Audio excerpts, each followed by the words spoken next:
Hi guys, and welcome back to the Tales of Murfield YouTube channel.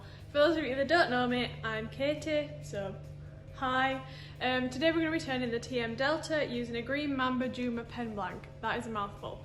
So I hope this video helps you, hope you enjoy it, and before I get into it, give us a quick like on Facebook, subscribe to us on YouTube, and follow us on Instagram. Thank you for watching, and I hope you enjoy. Okay, so I'll do a quick talk about what all the parts are that come with the Delta. So you have your nib, your centre band and your clip, obviously your mechanism, your refill and your spring.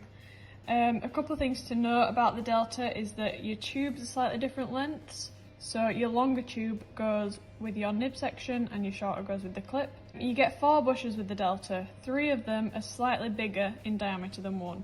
So the smaller diameter one goes with your nib section because the nib is slightly smaller than these two parts here, so this smaller one goes in this section and then your other 3 go anywhere in the rest of it.